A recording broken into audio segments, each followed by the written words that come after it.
What if faith wasn't just tested but weaponized? What if the line between belief and reality disappeared? Hello, this is the movie Heretic. Two young missionaries, Sister Barnes and Sister Paxton, set out on a seemingly routine mission to convert an elderly man to their faith. But what starts as a simple visit quickly spirals into a psychological labyrinth where belief is tested, reality is questioned, and escape feels impossible. The film opens with Barnes and Paxton riding their bicycles through the streets. Paxton shares a thought-provoking moment. She once saw regret on a porn actress's face when they were caught filming. To her, this fleeting look proved the existence of something greater, a soul. Their conversation sets the tone. Faith and doubt are in constant battle.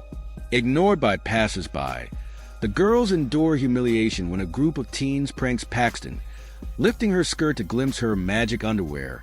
Sacred to their religion, disheartened but determined, they arrive at the home of Mr. Reed, a man who once expressed interest in the church. His cluttered house and warm demeanor feel oddly off. The girls, adhering to Mormon custom, ask if any women are present. Reed smiles, claiming his wife is in the kitchen baking blueberry pie. As he disappears to fetch refreshments, Barnes and Paxton scan the chaotic room, laughing nervously and blessing its mess. Reed returns, carrying soda, coffee, and a scented candle, and turns the tables with a question. How did you find your faith? Barnes opens up about her mother turning to religion after her father's death.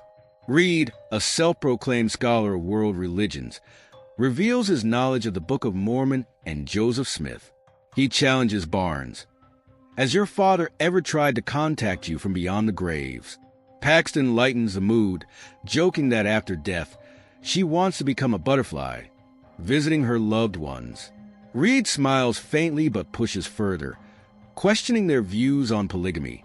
Barnes holds her ground, delivering a well-reasoned explanation of its historical necessity and eventual abolition.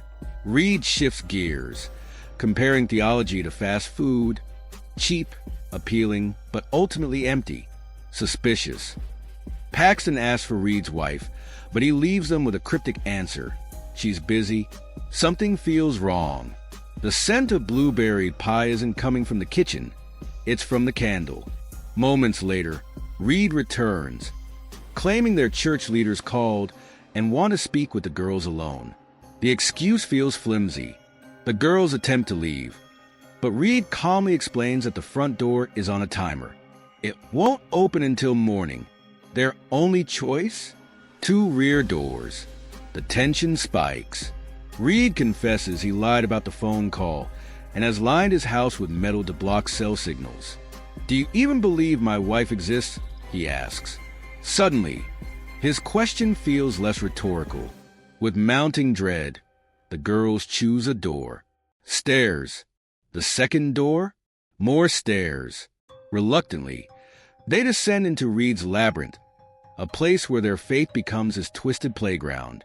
In a chilling setup, Reed stacks Monopoly boards alongside sacred texts of Judaism, Christianity, and Islam.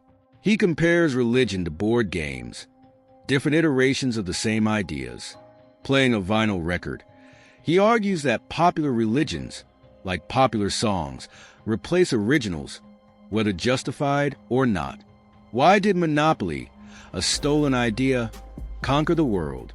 Why did Christianity overtake Judaism? His voice drips with mockery, his points disturbingly persuasive. While Reed's monologue builds, Barnes stealthily pockets a letter opener. Paxton plays along, pretending Reed has shaken her faith. Barnes refuses, standing firm. Religions may share similarities, but their truths aren't interchangeable. The descent continues, both literal and emotional, as Reed's grip tightens. In the basement, Reed crafts wooden figurines representing his captives, music blaring from unseen speakers. A cloaked figure, whom Reed calls the prophet, sits eating pie in eerie silence. Reed claims this prophet reveals the root of all religions, a terrifying singular truth. But when the prophet eats poisoned pie and collapses, Reed declares she will resurrect, revealing the afterlife's secrets. The arrival of a Mormon elder interrupts, but any hope for rescue is dashed. The elder leaves, unaware of the girl's signals for help.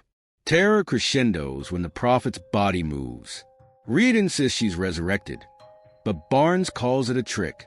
She recalls surviving a near-death experience as a child, dismissing Reed's illusions as stage magic or hallucinations. Reed counters with a chilling theory. What if life itself is a simulation? What if you're no more real than a butterfly's dream?